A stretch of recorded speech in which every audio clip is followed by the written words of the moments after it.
आज की बड़ी खबर यह है कि अत्याचारी, निर्मम, क्रूर, जाहिल तालिबानियों ने अब अफगानिस्तान के बड़े हिस्से पर कब्जा कर लिया। राजधानी काबुल के बहुत करीब पहुंच चुके हैं। ये वही तालिबानी है जिन्होंने हमारे देश के नामी फोटोग्राफर दानिश सिद्दीकी की कुछ दिन पहले कांधार के पास निर्मम हत्या की थी, जब वो अपने काम से गया हुआ था, अपने असाइनमेंट पर गया हुआ था। लेकिन मैं आपको भारत के कुछ भगवाधारी हिंदुत्ववादियों की कहानी बताना चाहता हूं। आज बात फिर आसपास की नफरती दुनिया की, क्योंकि अब नए भारत में ऐसी तस्वीरें आम हो चली हैं। 2 वीडियो दिखाऊंगा, एक मुजफ्फरनगर का, दूसरा कानपुर का। दोनों वीडियो हिंदुत्ववादियों के जहरीले नफरत से भरे हुए हैं।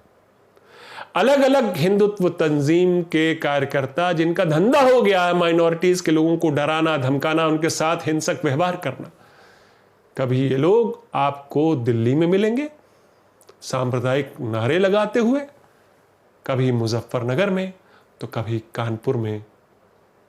कानपुर वाला ये वीडियो जो अब वायरल हो चुका है, आपने भी देखा होगा। मैंने जब से देखा है मन बहुत बेचैन है।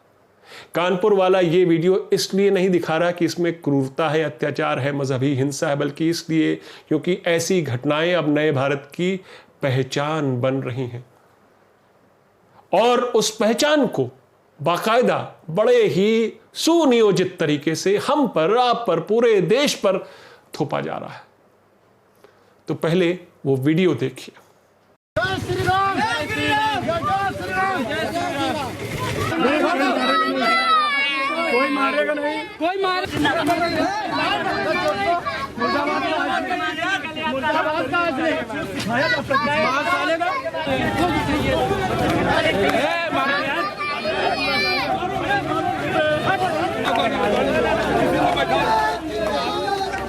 यहां पर प्रधानमंत्री जी से मैं एक सवाल पूछना चाहूंगा। पहले तो प्रधानमंत्री जी, आप तो कपड़ों से लोगों को पहचान लेते हैं, तो इन लोगों को भी आप पहचान ही गए होंगे। अफसार को खुली सड़क पर हिंदुत्ववादी कार्यकर्ता क्यों घुमा रहे हैं? जय श्री राम के नारे जबरन क्यों लगवाए जा रहे हैं? उसे पुलिस की मौजूदगी में ही क्यों मारा जा रहा है, पीटा जा रहा है? इसके जवाब तो मैं बाद में दूंगा, या बाद में लूंगा। बताऊंगा कैसे पूरे मामले को अब धर्मांतरण का एंगल दिया जा रहा है। तो क्या इसे जानते बूझते हिंदू बनाम मुस्लिम मसला बनाया जा रहा है? लेकिन हिंसा को जायज कैसे ठहराया जा सकता है, जैसा हमने उस वीडियो में भी देखा। नए भारत में आपका स्वागत है। कभी धर्मांतरण तो कभी लव जिहाद। प्रधानमंत्री मोदी जी के काबिल पार्टी नेता और होनहार मुख्यमंत्री आदित्यनाथ के यूपी में आपका स्वागत है। नमस्कार, मैं हूं आपका न्यूज़ बाज प्रभात शुंगलू। मेरा आज का सवाल, क्या यूपी में बीजेपी सरकार चुनाव से पहले धार्मिक पोलराइजेशन को हवा दे रही? अपने जवाब हाँ या ना में जरूर दीजिएगा। इस वीडियो में मारपीट और हिंसा तो दिख रही, फिर भी कुछ खास चीजों पर मैं आपका ध्यान दिलाना चाहता हूं, और वो ये कि मारने वाले कुछ लोग भगवा स्कार्फ पहने हुए हैं। जिसे पीटा जा रहा है उसका नाम अफसार है, जो कि ई रिक्शा चलाता है, और अपने पिता के साथ इस तरह का व्यवहार देखकर उसकी बेटी, छोटी सी बेटी, अपने पिता से लिपट के बिलखने लगती है, डर से चीख रही है, मगर मारने वालों को दया नहीं आती। वो बराबर लगातार उस शख्स को पीटे जा रहे हैं। उस शख्स को स्थानीय पुलिस पकड़ कर ले जा रही है, फिर पुलिस भी आती है बीच बचाव में। बावजूद इसके वो भगवाधारी दस्ता उस शख्स को मार रहा है, मानो उन्हें पुलिस का कोई डर नहीं। और ये लोग बाकायदा जय श्री राम के नारे लगा रहे और पीटे जाने वाले उस शख्स को भी वही नारा लगाने के लिए बोल रहे हैं। अफसार कैसे हिंदुत्ववादियों के निशाने पर आया, यह जानना भी दिलचस्प है। दरअसल अफसार के मोहल्ले में, जिस मोहल्ले में वो रहता था, जिस बस्ती में वो रहता था, रहता है, वहीं पर दो पड़ोसियों के बीच में, जो हिंदू और मुस्लिम पड़ोसी हैं, उनमें आपस में झगड़ा हुआ और दोनों ने एक दूसरे के खिलाफ अलग अलग पुलिस में शिकायतें की। हिंदू महिला ने सद्दाम, सलमान और मुकुल के खिलाफ पुलिस में कंप्लेंट की कि उसकी बेटी के साथ छेड़खानी कर रहे हैं ये लोग और उसका धर्म परिवर्तन करने का लालच दे रहे हैं उसको। ये जुलाई की घटना है। पुलिस इस मामले में कोई सबूत नहीं जुटा पाई, यानी धर्मांतरण का मामला नहीं बनता था।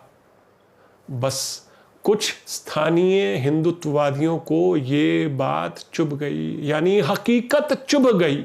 बस कुछ लोग उसी बस्ती में पहुंचे सद्दाम और सलमान की शायद तलाश में, और उनको वहां पर या आसपास मिला अफसार, बस उसी को उन्होंने पकड़ लिया, उसी को मारने पीटने लगे। और बाकी तो आपने इस वीडियो में देखा ही।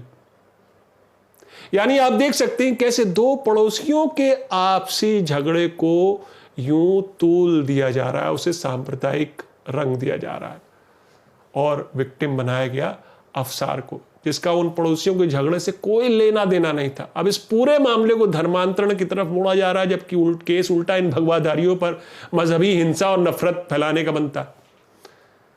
इस मामले में 3 लोगों को गिरफ्तार कर लिया गया और कुछ लोगों से पुलिस पूछताछ कर रही है। जब इसकी खबर, अब यह भी दिलचस्प है जानना आपके लिए, कि जब इसकी खबर फैली कि कुछ लोगों को गिरफ्तार कर लिया गया है, तो बजरंग दल के कार्यकर्ता पुलिस अफसर के ऑफिस के सामने धरने पर बैठ गए, जय श्री राम के नारे लगाते हुए। यानी चित भी मेरी, पट भी मेरी और सिक्का मेरे बाप का।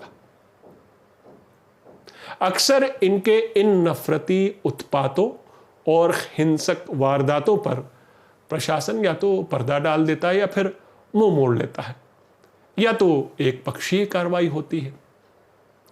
अब यही सोच नए भारत का पॉलिटिकल मैसेज बन चुकी है, नया एंथम बन चुकी है। नए भारत में इस पॉलिटिकल मैसेज को कानपुर के भगवाधारी हों या फिर दिल्ली में सांप्रदायिक नारे लगाते वो लोग, हिंदू रक्षा दल के वो लोग, या फिर मुजफ्फरनगर में वो लोग जिनका वीडियो अभी मैं आपको दिखाने जा रहा हूं, इस एंथम का प्रचार प्रसार करने में जुट गए। तो यूपी के संवेदनशील शहर मुजफ्फरनगर के कुछ भगवाधारियों ने क्या किया, उनकी आप इस टोली को देखिए तो आपको सब पता लग जाएगा, सब क्लियर हो जाएगा कौन लोग हैं ये और क्यों बाजार में दबंगई दिखाते हुए दुकानदारों को हुक्म दे रहे हैं और क्या हुक्म दे रहे हैं, सुनिएगा। मेहंदी का प्रोग्राम तो नहीं रखते आप भाई? मेहंदी मत लगवाइयो। मेहंदी का प्रोग्राम तो नहीं रखते? मेहंदी में लगाने का तो मेहंदी का प्रोग्राम रखते हो लगाने का? कल को कोई सड़कों का सरकार ये सरकार इन्वेस्टमेंट कह रहा है, क्या पूरा मामला किस बात को लेकर सड़कों पर बैठा जा रहा है? क्रांति सेना के द्वारा ये घोषणा की गई थी कि हरियाली तीज के अवसर पर मुस्लिम युवकों द्वारा हिंदू महिलाओं को मेहंदी नहीं लगाने दी जाएगी। तो आज इसी चीज़ की हमने बाजार में हम घूमे, भगत सिंह रोड, शिव चौक, नई मंडी में हमने दुकानों पर चेकिंग करी कि कहीं कोई मुस्लिम युवक मेहंदी लगा तो नहीं लगा रहा है, परंतु कहीं भी कोई मुस्लिम युवक मेहंदी लगाते हुए नहीं मिला। कुछ हिंदू युवक मेहंदी लगा रहे थे, उनके बाद जाँच पड़ताल की गई तो वो हिंदू पाए गए। हमारा मानना है कि जो मुस्लिम युवक पहले ब्यूटी पार्लर वगैरह में जो हिंदू महिलाओं को मेहंदी वगैरह लगाते थे, वो लव जिहाद के तहत वो कार्य करते थे और बहुत सी महिलाओं को लव जिहाद में फंसाते थे, इसलिए हम लोग इनका विरोध कर रहे हैं। तो क्या अपील करने पर देश का त्यौहार है? हमने ये अपील करी, सब दुकानदारों से हमने अपील की कि अपने यहाँ किसी भी मुस्लिम युवक को इस अवसर पर काम न दें और कोई भी महिलाओं की कटिंग, सौंदर्य या मेकअप वगैरह जो भी कराना है किसी मुस्लिम कारीगर को अपने यहाँ न रखें। और सभी व्यापारियों ने हमें आश्वासन दिया किसी भी मुस्लिम युवक को अपने यहाँ नहीं रखेंगे। अगर कोई पाया जाता तो नहीं, कोई पाया जाएगा तो उसको अपने स्टैंड से मिल जाएंगे। हम लोग लगातार नजर रखे हुए हैं और हमारे लड़के शाम के टाइम भी घूमेंगे क्षेत्र में और ध्यान रखेंगे। 11 अगस्त को हड़तालिका तीज थी, बस उसी के पहले ये भगवाधारी अपने मिशन पर निकल पड़े। खुलेआम बाजार में घूम रहे, बेहिचक मुसलमानों के खिलाफ नफरत फैला रहे। किसने दी इन्हें इजाजत सांप्रदायिक वैमनस्य से फैलाने की? मुसलमानों को हिंदू लड़कियों के हाथ पर मेहंदी लगाने नहीं देंगे। कह रहे मुसलमान लड़के इन कामों के जरिए लव जिहाद करते हैं, यानी हिंदू लड़कियों को शादी के जाल में फंसाते हैं। ये कौन होते हैं हुक्म सुनाने वाले? ये कौन लोग हैं? प्रशासन कहां है? क्या भगवाधारी गुंडे तय करेंगे देश का कानून? पुलिस ने हाथ झाड़ दिया कि हमें ऐसी कोई कंप्लेंट मिली ही नहीं दुकानदारों से, जबकि यह वीडियो सोशल मीडिया पर वायरल है। यूपी में आदित्यनाथ सरकार धर्मांतरण के नाम पर और हिंदू मुस्लिम शादियों को लव जिहाद का नाम देकर नए नए कानून बना रही। सामाजिक ताना बाना, समरसता, इन सब चीजों को अब सांप्रदायिक चश्मे से देखा जा रहा है। अगले साल विधानसभा चुनाव होने हैं। मेरा आज का सवाल, क्या यूपी में बीजेपी सरकार चुनाव से पहले धार्मिक पोलराइजेशन को हवा दे रही? अपने जवाब हां या ना में जरूर दीजिएगा। तो ये थी आज की न्यूज़बाजी। फिर मिलेंगे एक नई न्यूज़बाजी के साथ। तब तक के लिए नमस्कार।